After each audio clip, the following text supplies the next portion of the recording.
Congresswoman Grace Meng pressed Attorney General Pam Bondi with a question that should have had a straightforward answer. Why is the administration cutting the very programs designed to prevent hate crimes in America? Madam Attorney General, I wanted to ask about a topic that's of great importance to many Americans and especially my constituents, which is about hate crimes. I'm really troubled that your budget proposes to end the grant programs that may help prevent some of these hate crimes. As you may know, I was the author of one of these programs, the Community-Based Approaches to Advancing Justice program, which was created in fiscal year 2022. This program supported local groups working to increase hate crimes reporting, give community members resources in languages other than English, and to improve relationships between local law enforcement and the community. It was a direct response to the rise in hate crimes targeting Asian Americans during the COVID-19 pandemic. You may recall in March 2021, 6 women of Asian descent were tragically murdered in Atlanta, Georgia. My Hate Crimes Act passed through Congress in May of that year with bipartisan support, including from several of my colleagues on the other side of the dais. For years, I've been hearing from constituents about how scared they felt and have been hearing from members of these communities as well as experts who've told me that one of the best ways to combat hate in this country is to fund prevention programs. So not just prosecution, but also prevention. I have a letter here that hate crime survivors and family members wrote to you in May, expressing their strongest concerns about the termination of these grants, signed by people like family members of Emmett Till, James Byrd Jr., Matthew Shepard, and survivors of the Pittsburgh synagogue shooting. I ask unanimous consent to enter into the hearing record this letter from these survivors and family members to Attorney General Bondi regarding the termination of hate crimes related grant programs.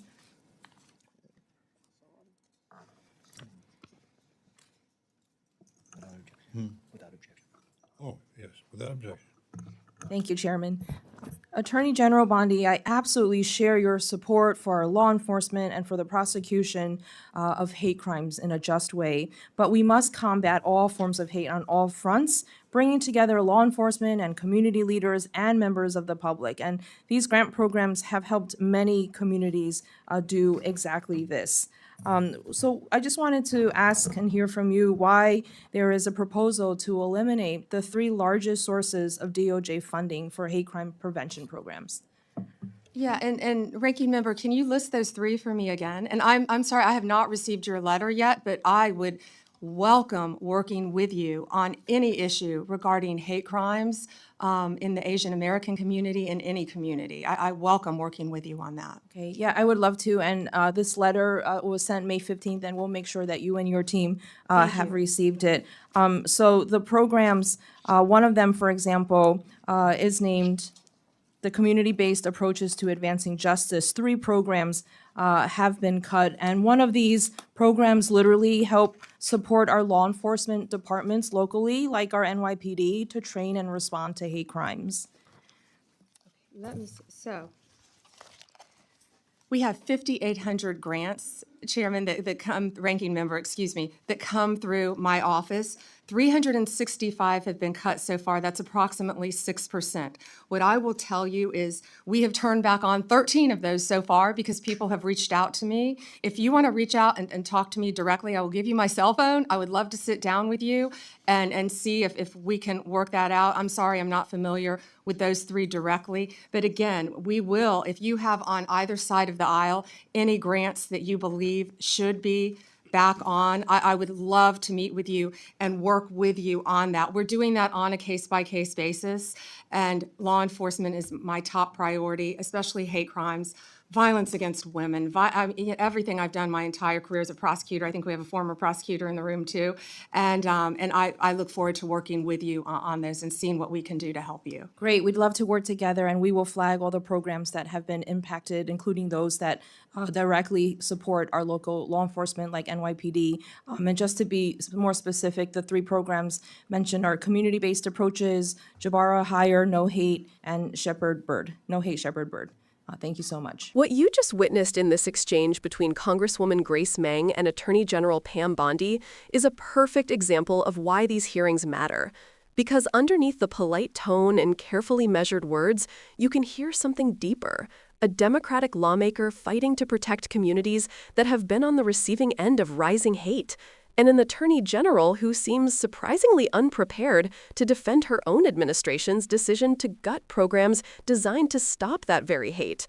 Grace Meng starts by grounding the conversation where it needs to be, not in politics, but in people. She points back to the years of anti-Asian racism that exploded during the pandemic, the grief that followed the Atlanta spa shootings, and the fear her constituents still carry. These aren't abstract concepts. These are lived experiences. These are families who were targeted because of who they are and what they look like. And the programs Meng discusses weren't created out of thin air. They were built as a direct response to these attacks, based on expert recommendations, community needs, and bipartisan agreement. Programs designed not just to punish hate after the fact, but to prevent it before it turns deadly. And that distinction is important. Prevention versus prosecution. Prosecution happens when it's already too late, when a community has already been traumatized. Prevention saves lives. Prevention builds trust. Prevention makes sure people have someone to call when something doesn't feel right. Cutting prevention is like cutting the fire department and promising to investigate the ashes afterward. So when Meng asks why the administration is eliminating the biggest sources of funding for hate crime prevention, she's not asking a technical budget question. She's asking something much bigger. Why is this administration walking away from vulnerable communities? Her mention of the letter signed by families of Emmett Till, James Byrd Jr., Matthew Shepard, and survivors of the Pittsburgh Synagogue Massacre is a reminder that hate crimes in America don't live within one race, one religion, or one era. They stretch across generations, leaving wounds that never fully heal. When these families say they are concerned, they're not speaking theoretically. They have lived the consequences of hate-fueled violence. Their voices carry the moral weight of history. But instead of addressing the substance of the cuts or explaining the administration's justification, Attorney General Bondi's response reveals something troubling. She doesn't seem to know what programs Meng is talking about. She asks for the list again. She says she hasn't seen the letter. She offers her cell phone like this is a casual scheduling conflict, not a federal priority with national implications. And the fact that she appears unaware of 3 major hate crime prevention programs that exist because communities were desperate to be heard, speaks volumes about the administration's priorities. Bondi mentions they've cut 6% of grants, as if the percentage makes the consequences any less real. But percentages don't matter to the communities who lose their training programs, their reporting hotlines, their multilingual outreach, their law enforcement coordination. For them, those grants are the difference between fear and protection, between being ignored and being seen. Grace Meng, on the other hand, speaks from a place of direct responsibility and personal investment. She authored one of these programs. She fought to get funding for communities facing racial hostility. She helped create solutions because she listened to people whose government had failed them too many times before. And through this exchange, she's making sure the public understands what's being taken away and who will suffer because of it. And this is where the real message lies. Cutting hate crime prevention doesn't happen by accident. It happens when leadership stops viewing hate as an urgent threat, when they see prevention as optional, when the communities most affected aren't seen as politically valuable. The administration talks about supporting law enforcement, but these programs literally support law enforcement, like her mention of NYPD training and local response teams. When you remove the funding that helps police departments understand and handle hate crimes, you aren't strengthening them, you're weakening them. Bondi's offer to give you my cell phone might sound generous on the surface, but it also reveals a deeper problem.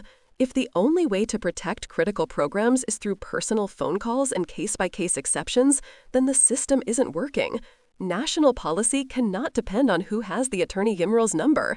It must reflect the values and protections owed to every community.